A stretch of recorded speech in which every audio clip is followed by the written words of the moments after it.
네. 오늘 말씀은요, 박흥수 목사님께서 말씀을 전해주십니다. 제목은 예수 나의 목자, 시편 23편 말씀 1절에서 6절 말씀입니다. 저희가 한 목소리 같이 읽겠습니다. 하나, 시작.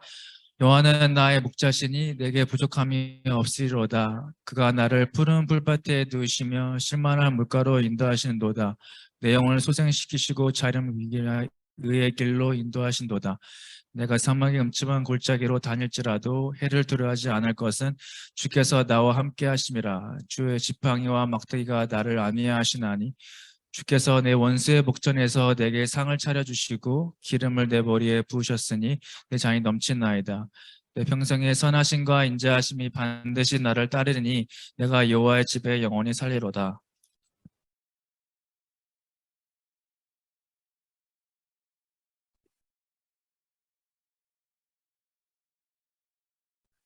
여러분들 함께 애송하는 시고 또 보통 예배들이 끝날 때 많이들 또 이렇게 부른 노래인데 굉장히 익숙한 시편입니다. 여호와 나의 목자시니.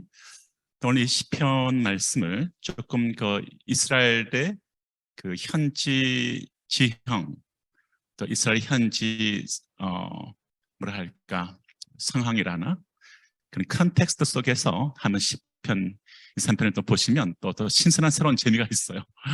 또 새로운 은혜가 있고, 그래서 제가 시편 23편을 그런 관점에서 한번 보도록 하겠습니다. 여호와는 나의 목자시니, 네, 이 말씀. 미국의 한 소년이 이렇게 소아암으로 죽어가고 있었는데 그 어머니가 여러 가지 말로서 의뢰받지 않은 한계가 있었다 그래요. 그래서 참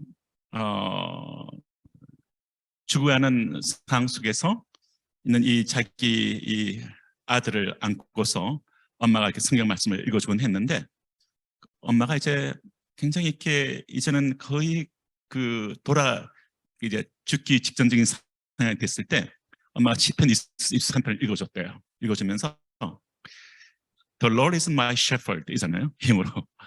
그러니까 The Lord is my shepherd 이걸 5개의 단어인데 설명해 주면서, 얘야, 이 말씀은 5개의 단어로 되어 있지? 그중에서 4번째 단어가 지금 이 상황에서 너에게 가장 중요하단다, 이 말이셨대요. 4번째 단어가 뭐예요? my거든요.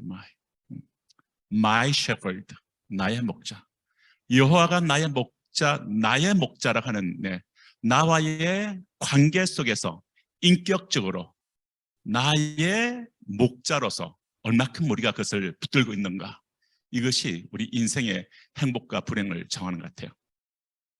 그리고 하나님이 너의 목자라는 뜻이야, 명심해라. 그리고 반지를 빼어서 이 소년의 왼쪽 4번째 손가락에 끼워줬대요. 그리고 이렇게 말했습니다. 4번째 단어를 꼭 기억해라. 그 다음날 새벽 소년은 숨을 거뒀는데 엄마가 보니까 소년이 오른손으로 왼손의 4번째 손가락을 꼭 잡은 채로 세상을 떠나더래요. 우리가 여호와는 나의 목자란 이 표현을 할 때 나의란 my shepherd, 나의 목자란 이 인격적인 고백을 얼마큼 내가 인격적으로 고백할 수 있는가. 다윗이, 이 시편을 기록했던 다윗이 하나님과 사람의 관계를 목자와 양으로 설명합니다. 놀라운 발견이죠. 시편 100편에 제가 뒤에 PPT에 있는 말씀같이 같이 한번 읽어볼까요? 여호와가 우리 하나님이신 줄 너희는 알지어다. 그는 우리를 지으신 자시요 우리는 그의 것이니 그의 백성이요 그의 기르시는 양이로다. 네. 보게 되면 여호와가 우리 하나님이신 줄 알고 그가 우리를 지으신 자시고 우리는 그의 백성이고 그의 소유고 우리는 그의 양이다, 이렇게 말씀하시죠. 예수님도 자신을 선한 목자라 이렇게 말씀하세요. 선한 목자다. 그런데 양들 특징이 어떻습니까? 양의 특징은 근시라 그래요. 그리고 양이 길을 나가면 집을 떠나서 목자가 없으면 집을 찾아오지 못합니다. 여러분들 집에 강아지 키우시는 분들이 여러분 계실 텐데, 저희 집 강아지가 이렇게 그 주인이 버스를 타고 떠나잖아요. 그럼 강아지가 버스 탄 데까지 서 있다가 집으로 돌아가요. 걔들은 집을 잘 찾아오더라고요. 심지어 닭도 시골에 가면 닭도 말이죠. 바깥에 밭에서 놀다가 시간 되면 자기 집에 찾아오거든요. 양은 그렇게 못합니다. 양은 특징이 근시여서 바깥에 멀리 내놓으면 집을 못 찾아옵니다. 목자가 없이는 집을 찾지 못하죠. 잃어버린 양은 목자에 의해서만 양의 우리로 돌아올 수 있는데 양은 또 알다시피 스스로 방어할 능력도 없어요. 뭐 큰 부리가 있습니까? 뭐 이렇게 발에 어떤 날카로운 어떤 그런 발톱이 있습니까? 이빨이 있습니까? 스스로 살아갈 방편도 없어요. 양에게 가장 필요한 것은 목자입니다. 영국의 청교도들이 말하기를 하나님의 백성은 자기 자신이 아니라 하나님에 의해 살아갈 때만 평안을 얻는다는 말을 했어요. 성 오거스틴이 회개하고 난 다음에 처음으로 고백한 말이 있죠. 하나님이여, 당신은 당신을 위해 우리 인간을 지으셨기 때문에 당신 품에 안기기 전엔 참된 만족도 참된 평안도 없었습니다. 물가에서 뿌리채 뽑힌 나무가 살아갈 수 있는 참된 평안과 만족을 얻을 수 있는 길은 물가에 심기는 길인 것 같습니다. 물가에 깊게 뿌리를 뻗치게 되면 그 나무는 참된 평안과 만족을 얻을 수 있어요. 우리가 양이 의존적인 짐승인 것 같이 우리 인간도 마찬가지입니다. 그러면 우리를 창조하신 하나님은 나의 목자라는 관계 속에 들어갈 때만 참된 안정을 얻을 수 있는 존재입니다. 참된 만족과 참된 평안을 모두가 다 원하죠. 그러나 참된 만족과 참된 평안을 얻기를 원하시면 저도 인생을 살아보고 또 성경을 통해서 인물들을 연구해보고 봤을 때 하나님과의 관계, 하나님을 나의 목자로 삼으시면 됩니다. 우리 옆으로 인사할까요? 하나님을 나의 목자 삼읍시다. 이렇게 인사하세요. 하나님을 나의 목자로 삼으시기 바랍니다. 나의 목자. 여호와는 나의 목자시니 내가 부족함이 없다. 이 부족함이란 뜻이 뭔가 하니까 이게 단어가 궁핍과 결핍을 말하는 히브리어 핫셀에서 나왔는데 성경을 보게 되면 시편 34편 10절 보게 되면 젊은 사자는 힘이 딸리잖아요. 큰 물소 잡지 못해요. 젊은 사자, 어린 사자는 굶기도 한대요. 젊은 사자는 궁핍하여 줄일지라도 여호와를 찾고 여호와를 목자 삼고 여호와가 하나님이 나의 아빠가 된 사람들은 모든 좋은 것에 부족함이 없으리로다.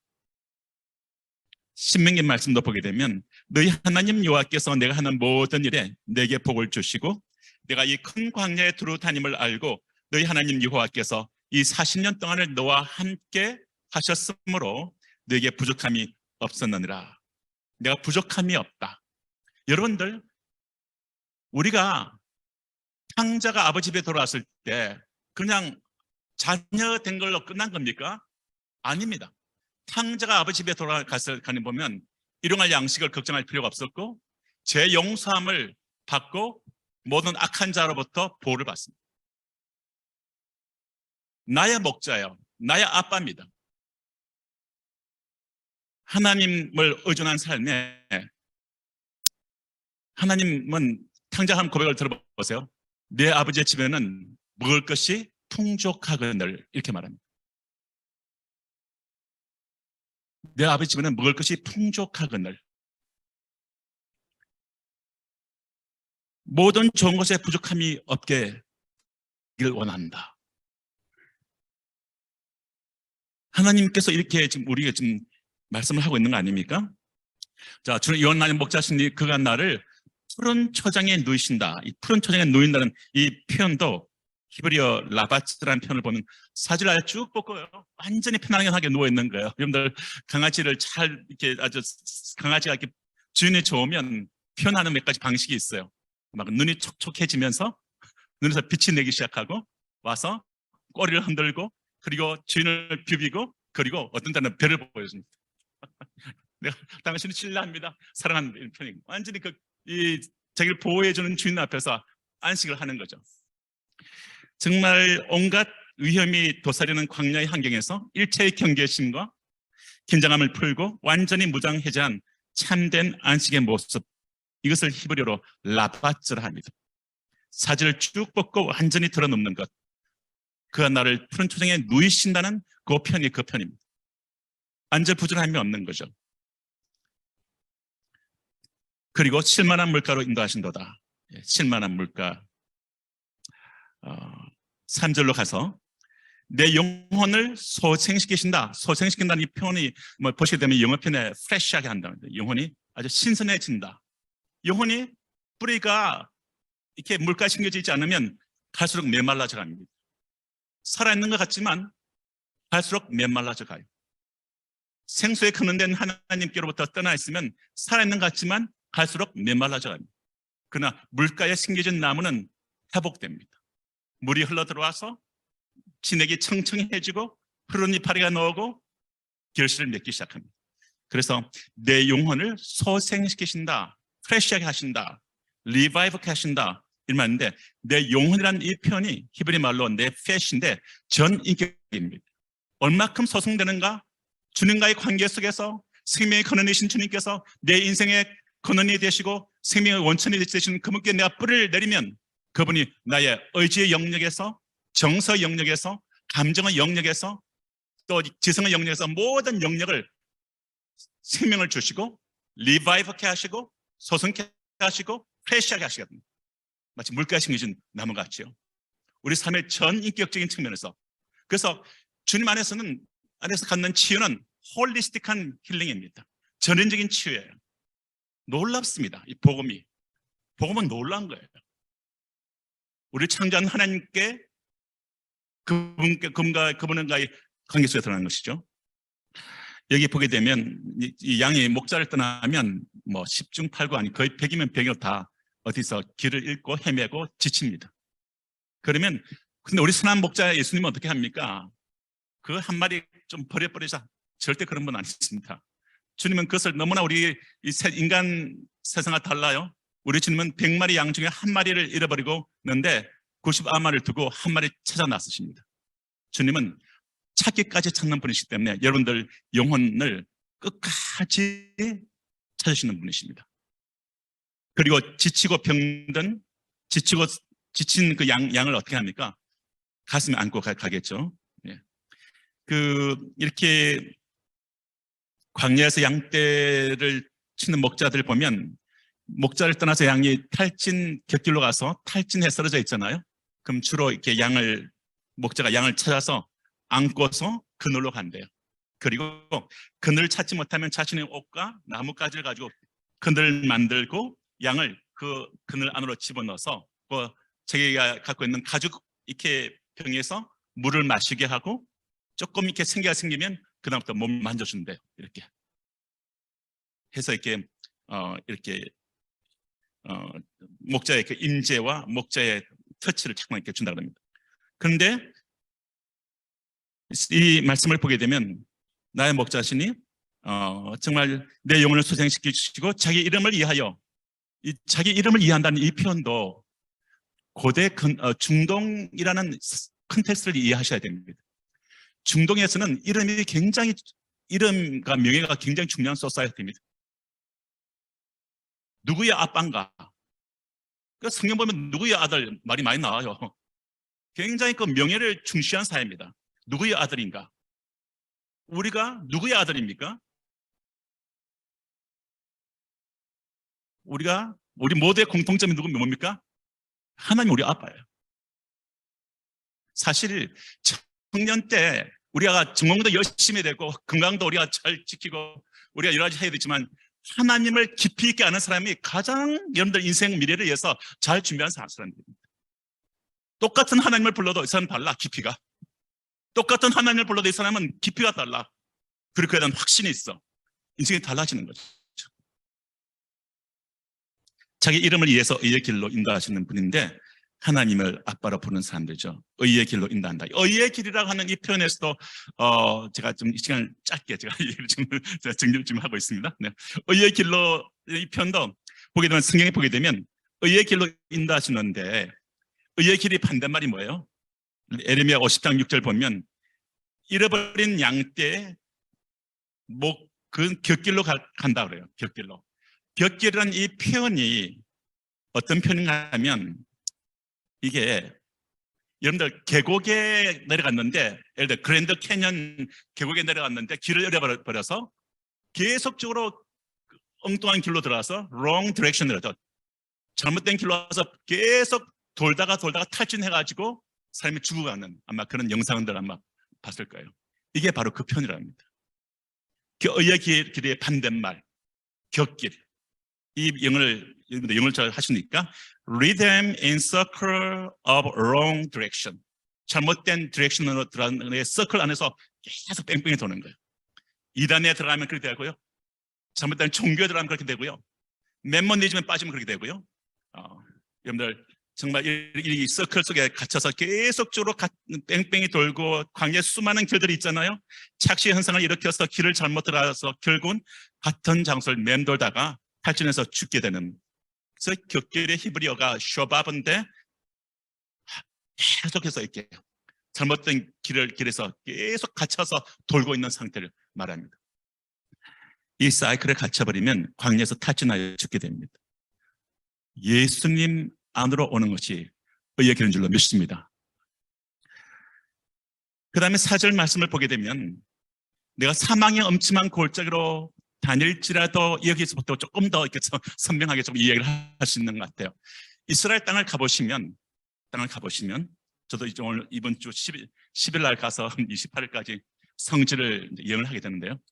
이스라엘 땅을 가보시면 거기가 이스라엘 땅이 아프리카 판하고 아라비아 판 두 개가 이렇게 만나져서 그 만나지는 지역이 이른바 갈릴리 호수, 요단강, 사해 쭉 해서 홍해까지 가는 그것이 두 개의 판이 만나지는 지역이에요.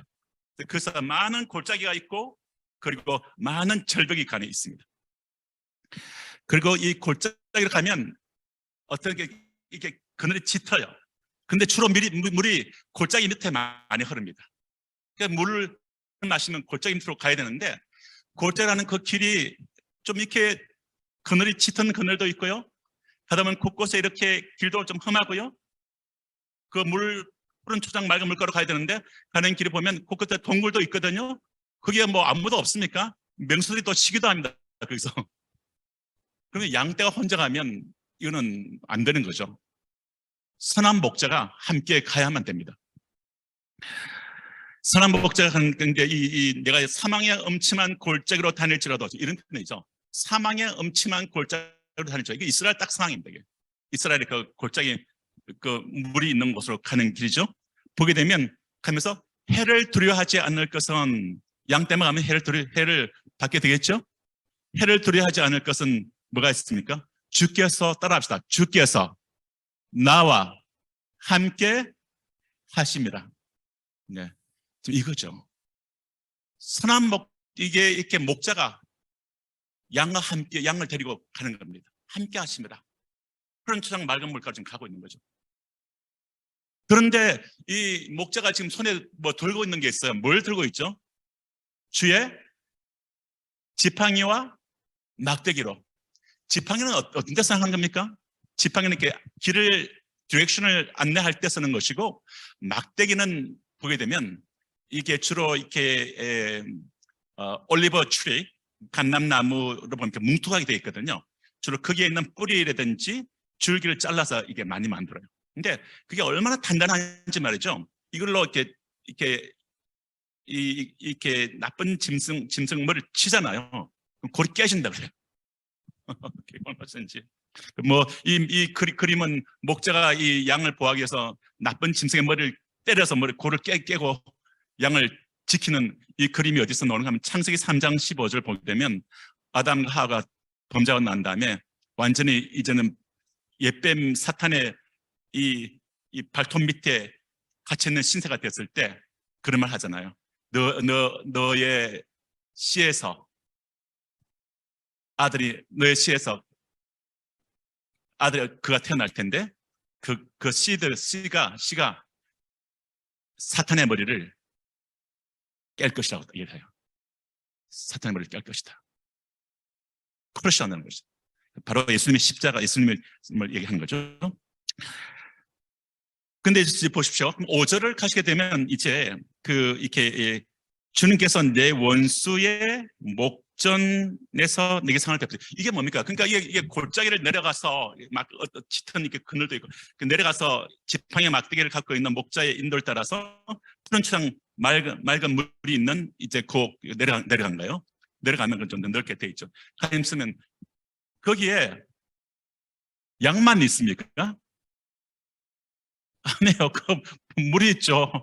풀이 있죠. 그럼 누가 떠 있습니까? 양만 떠 있으면 좋겠는데 그렇지 않아요. 저 건너편에 보니까 살쾡이가 있어요.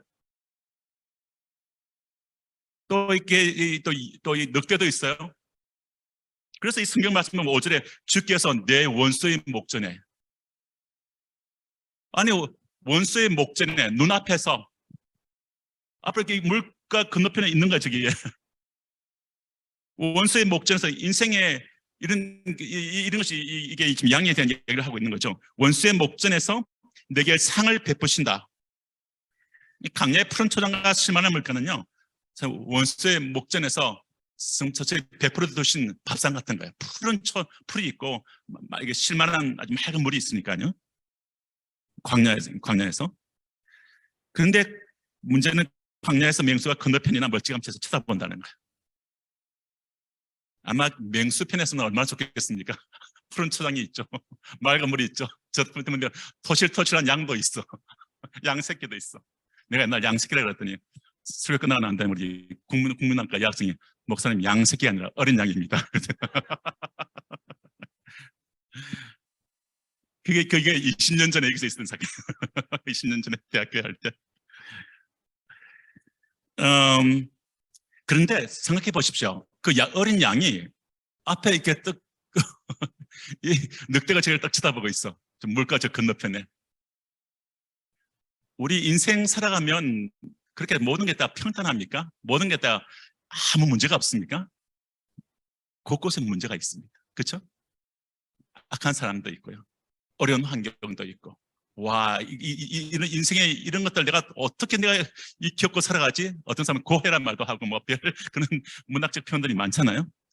그런데 이 시편에서 우리에게 보여주는 거는 이 양이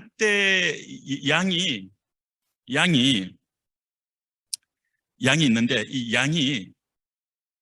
양만 있으면요, 이 답이 없습니다. 양 옆에 누가 있습니까? 여러분 인생 옆에 누가 계십니까? 인생 앞에 누가 계십니까? 선포할까요? 예수님은 나의 목자시니. 여러분들 밀림에서 가장 이렇게 힘이 센 동물이 뭐예요? 라이언 사자 아닙니까? 사자가 진짜 수사자가요, 아주 우렁찬 수사자가 이렇게 크게 포효를 하면 하이에나들 이런 것들이 아마 기겁을 하고 도망갑니다. 물 건너편에 뭐 어떤 뭐 하이에나가 있든 살쾡이가 있든 늑대가 있든 상관이 없는 겁니다. 왜냐하면 더 강한 라인 오브 주다, 유다의 사자 같은 예수님이 딱 버티고 우리의 선한 목자로 우리 함께 있는 줄로 믿습니다. 우리 선한 목자 예수님이 주무시고 졸면 우리는 큰일 납니다. 근데 성경 보게 되면 우리의 주님은 주무시도 졸지도 않겠다라는 약속이 있어요. 여러분들 유학 떠날 때 부모님이 공항에서 너무나 이렇게 때로 눈물 흘려서 굿바이 합니다. 그 다음부터 여러분들 홀로 가셔야 돼요. 비행기 타고. 여러분들 해외로 나가시면은 아마 더 생생히 많이 느낄 겁니다. 주님이 나의 목자란 이 단어가 얼마나 이게 마음에 우리 인생을 붙잡아 주는지요. 이 말씀이. 젖먹이는 어미가 그 자식을 잊겠느냐? 젖먹이는 어미들은 잘 잊지 않죠. 얼마나 애지중지 젖먹이는 아기를 키웁니까? 그런데 성경은 젖먹이는 어미가 그 젖먹이를 잊는다 할지라도 나는 너희를 잊지 않겠다. 이런 주님이 계십니다. 우리 보호자시죠. 보호자로서 목자는 맹수, 하이에나, 늑대, 표범, 곰, 강도 떼로부터 양떼를 지키고 돌보시고 또 우리를 위해서 헌신하겠다 말씀합니다. 그리고 이게 보게 되면 이 양떼가 지금 이제 원수의 목전에서 내게 상을 베푸시고, 푸른 초장이 있겠죠, 맑은 물이 있겠죠, 상을 베푸시고 그 다음에 내 머리에 기름을 바르셨으니, 이거는 무슨 말입니까? 이스라엘 그 땅 속에서의 이 말은 어떤 의미를 갖고 있습니까? 내 머리에 기름을 바른다. 이 말은 뭔가 하면 이런 의미입니다. 양이 말이죠, 건너편에 있는 이렇게 살쾡이를 봤어요. 앞에 있는 물 건너편에 있는 늑대를 봤습니다. 목전 눈 앞에서 눈과 눈이 마주친 거예요. 그럼 양이 어떨까요? 덜덜덜덜 떨기 시작하죠. 그리고 심지어는 그 악한 이 살기가 있는 그 동물들의 눈빛에 붙잡히기 시작하면요, 이 양의 특징이 그 다음부터 얼어붙습니다. 공황을 일으킬 수도 있어요. 막 이렇게, 와, 이 세상을 보니까 만만치가 않네. 이런 악한 사람들도 있고, 이런 나쁜 구조도 있고, 이런 것에 내 시선을 빼앗겨 버리면요, 그 다음부터 내 자신이 풀어진 됩니다. 뭔가를 해치고 나갈 수 있는 기력을 잃어버립니다. 그 주님은 우리가 그 상태에 갇혀 있기를 원치 않으십니다. 그러면 목자는 어떻게 합니까? 목자를 보게 되면 정말 이렇게 목자는요, 아마 이런 말을 해요. 양아, 내가 너와 함께 있어. 너는 맹수보다 약하지만 세상에 있는 어떤 악한 그런 것들이 보다 너는 장어 같지만 그 어떤 맹수보다 강한 내가 너희 곁에 있어서 내가 너와 함께 있고, 내가 너를 인생을 내가 길을 열어줄 거야.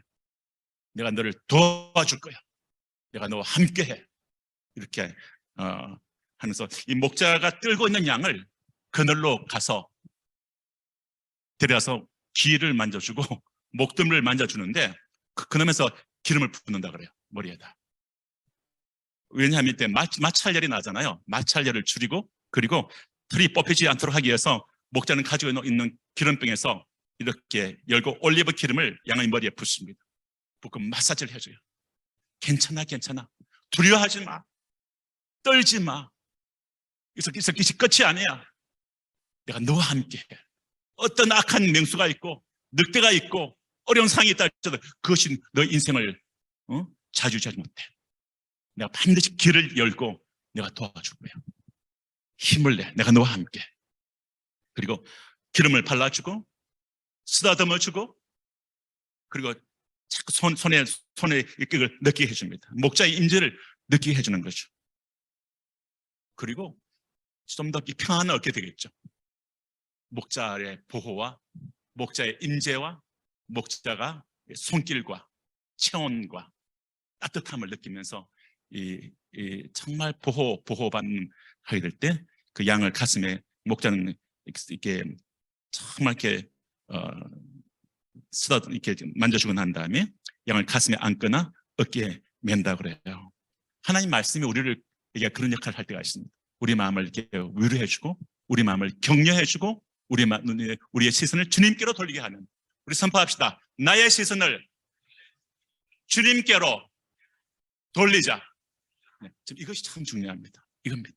어려운 상황이 됐을 때 이것이 끝인가? 절대 그렇지 않습니다. 여러분, 인생의 주님은 선한 목자이십니다. 반드시 인생을 향한 꿈과 아름다운 길을 주께서 성취게끔 도와주십니다. 아멘. 네.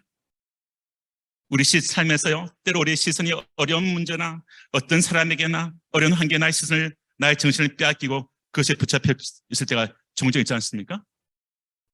주님, 그때마다 주님 말씀하기를 나를 보라. 나의 말씀으로 돌아오라. 그리고 주님께로, 주님과 시선을 좀 맞추자. 나와 눈을 좀 맞추자. 너희 눈이 너무 그쪽에 빼앗겨 있어. 너희 나를 좀 향해. 내가 밀림의 사자보다 더 강한 유다의 사자로 내가 너와 함께 있어. 내가 너 시선을 좀 돌려. 그 문제부터 눈을 돌려. 나 좀 봐라.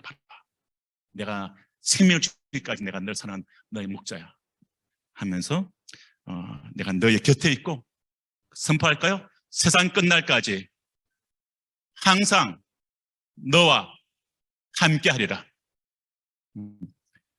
주님이 그리고 하신 말씀은 내 손에서 널 빼앗을 자가 없다 말씀합니다.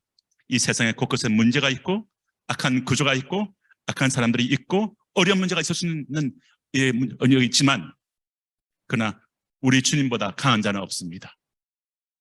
인생에 어려움이 없는 사람 누가 있습니까? 너 혼자 있는 것 아니야? 내가 너와 함께 있어. 하나님께 나의 시선을 돌려드리는 것. 그겁니다. 지금 나의 시선을 돌리는 것. 너무 세상에 빼앗기시면 안 됩니다. 너무 어떤 사람의 어떤 어려운 문제에 시선 너무 빼앗기시면 안 됩니다. 여러분들 주님 앞에 무릎을 꿇고 주님께 나가서 나의 시선이 주님께 향하고 주님께 내 마음을 이렇게 드리는 것. 나의 시선을 주님께 돌리라고 하십니다. 진리할지니 진리가 너희를 자유케 하리라. 진리가 누굽니까? 하나님과 예수도라고 믿습니다. 예수를 깊이 생각하라. 예수께 깊게 뿌리를 내리라. 심지가 견고한 자를 평강에서 평강으로 인도하시리니. 평강의 삶을 원하십니까? 예, 저도 모두가 다 원합니다. 그 심지가 견고한 자, 예수께 깊게 뿌리 내리는 사람들, 예수를 깊이 생각하라. 예수께 깊게 뿌리를 내리라. 신앙생활에서 하나님을 자기 힘으로 사는 자는 복이 있습니다. 하나님의 의존적 충격적 삶을 사는 자는 복이 있습니다. 여호와를 의지하는 자는 복이 있도다. 여호와를 의뢰하는 자는 복이 있도다. 의뢰가 뭡니까? Confidence in the Lord. 주 안에 확신을 갖고 있는 사람들. 똑같이 예수님 믿는 사람들, 어떤 사람들은 그냥 적당하게 믿어요. 어떤 사람들은 정말 확신을 가지고 정말 오직 예수로 확신을 가지고 그분께 의뢰하는 자는 복이 있도다. 이렇게 말합니다. 우리는 그 주님을 하나님의 의존적 삶을 사시기를 주님으로 축원합니다. 하나님의 의가 뭡니까? 하나님의 의란 표현은요, 이런 의미를 갖고 있습니다. 신학적으로 그래서 하나님이 우리의 선한 목자 노릇해 주심, 하나님이 우리의 신실한 아빠 되어 주심, 이것이 하나님의 의입니다. 우리의 의는 뭡니까? 우리가 완벽히 거룩한 어떤 상태를 말합니까? 그게 아니에요. 우리의 의는 뭔가 하니까 양 아래 내가 있는 겁니다. 의란 한자 단어가 그렇게 잘 얘기해줘요. 곧 주님을, 하나님을 의존하고 뿌리를 강변에 뻗친 나무같이 주님을 의존하고 있는 그 추구, 그것을 의라고 합니다.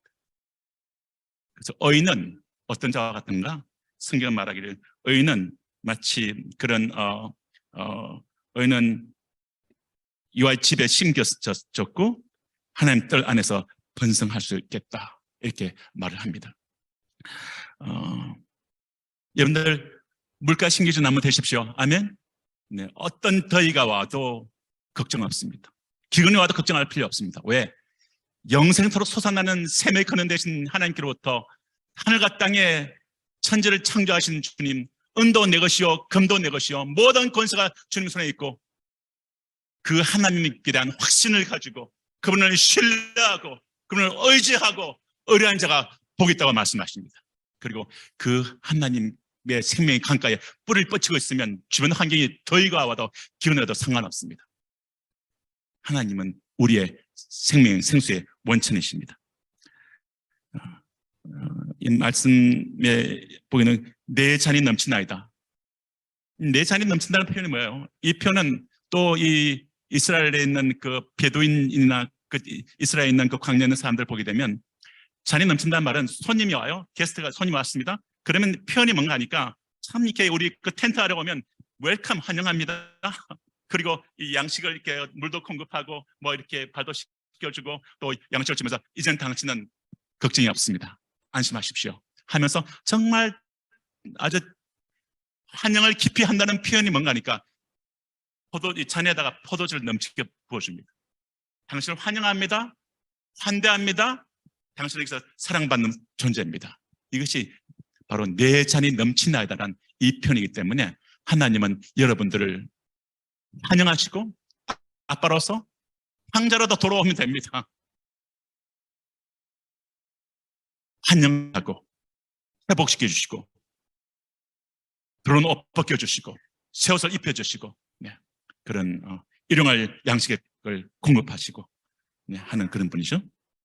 6절 말씀에 보게 되면 나의 평생에 따라서 나의 평생에 선하심과 인자하심이 정녕 나를 따르리니. 자, 여기 보면 주의 선하심과 인자하심이 정녕 나를 따르리니, 이 표현이 아니요 선하심과 인자하심이 내 앞에 있으리니, 이 표현도 있겠지만 하나님 선하심과 인자하심이 우리 인생 앞을 이끕니다. 근데 이 시편 기자인 다윗은 여호와의 선하심과 인자하심이 정녕 나를 따른다고 표현해요. 이것은 과거의 사건 아닙니까? 뒤에서 오고 있는 거니까. 나를 따르니, 미래에 오게 될 일을 뒤를 따라온다고 이렇게 표현하는데, 이것이 히브리인들의 사고예요.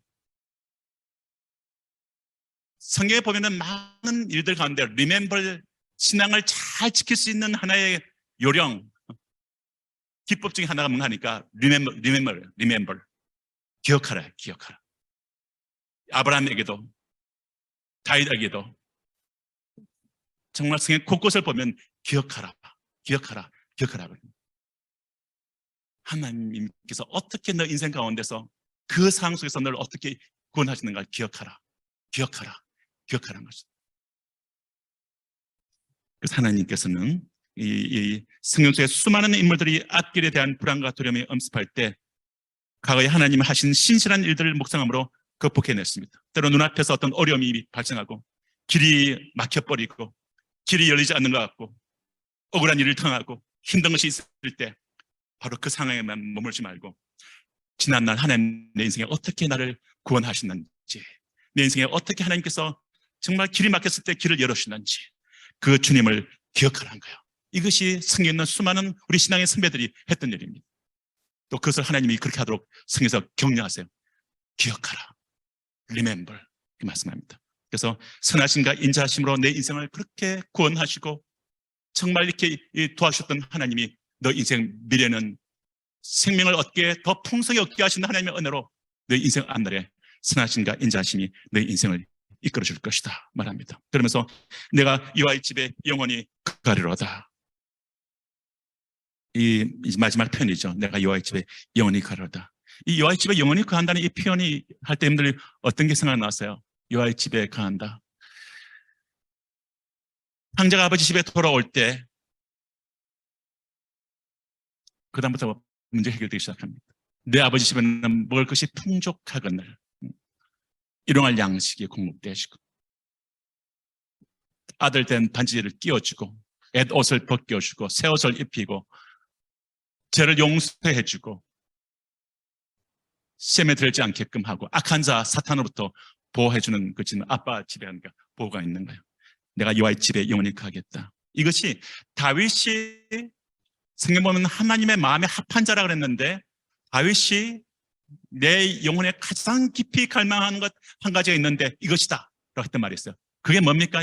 아시는 분들 곳곳에 계실 것 같은데 그게 뭐예요? 데이빗이 했던 말이 어떤 말이에요?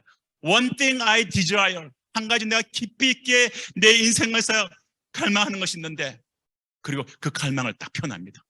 그리고 그 갈망을 표현했던 데이빗의 인생을 한번 여기서 대해서 하나님이 내 마음에 합한 자라고 얘기하시고 이게 많은 은총을 하나님께 주셨죠. 그것이 뭡니까?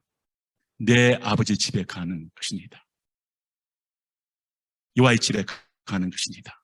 여호와의 집에 간다는 그 표현, 곧 하나님의 그 집의 킹십과 로드십과 주권과 나의 주대심 안에 가는 것이다. 그리고 정말 그 안에 있을 때 성경도 이런 말이 있잖아요. 시편 92편 12절 15절 의인은 종려나무 같이 번성하며, 의인이 뭡니까? 하나님을 의존하는 사람들,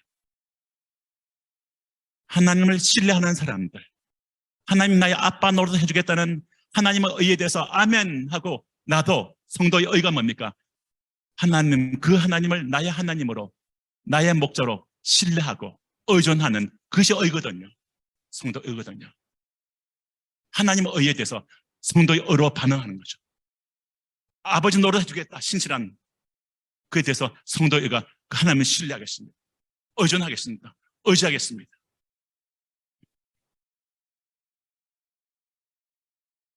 때로는 일이 틀어지는 것 같이 보이고 길이 막힌 것 같이 보일 때도 여러분들께서 제가 제안하고 싶은 것은 변함없이 하나님을 믿게 돼서 신뢰하시기 바랍니다. 의지하시기 바랍니다. 하나님의 더 좋은 길로 인도하실 겁니다. 아멘. 따라합시다. 하나님은 실수가 없으시다. 아멘. 예. 여러분 인생에 대해서 하나님이 신실하십니다. 저도 제 인생을 이렇게 돌아보면 어떤 때는 이게 뭐 이렇게 길이 이렇게 사라져 버렸나? 이게 뭐 끝인가? 그런 것들을 경험할 때가 있었거든요. 근데 가만히 보면 그 다음에 또 새로운 길이 열려요. 더 좋은 길이 열립니다. 하나님 신실하십니다. 하나님 실수 없습니다. 하나님 나의 선한 목자 노릇을 해주겠다는 아빠, 신실한 아빠 노릇을 해주겠다는 그 하나님의 의에 대해서 성도의 의로서 그 하나님을 신뢰하고 의존하고 의뢰하고 의뢰하는 편은 confidence in the Lord, 주 안에 확신을 갖고 있는 것. 하나님을 의뢰한 자는 복이 있다. 하나님을 의지한 자는 복이 있다. trust하는 자는 복이 있다. 말씀했잖아요. 인생에 대해서 주님께서 그는 강변에 뻗쳐진 나무같이 푸르러질 것이고 어떤 메마름이 있어도 다시 프레시 정말 이렇게 승만 같이 소성케 해주실 것이고 주님은 다시 잎이 푸르게 하시고 열매를 맺게 하실 것이고 그리고 의인은 하나님을 의뢰하고 하나님의 의존적 삶을 살기로 마음을 작정한 사람은 종려나무같이 번성하고 레바논의 백향목같이 성장할 것이다. 이 표현 저는 아침마다 이걸 기도하거든요. 저희 자녀를 위해서 사랑하는 이들을 위해서 기도할 때 하거든요. 종려나무같이 번성하고 백향목같이 성장하는 이는 이와의 집에 심겼음이요 우리 하나님의 뜰 안에서 번성하리로다. 예. 그래서 전 이 말씀이 인생 가운데 임하시길 주님으로 축원합니다.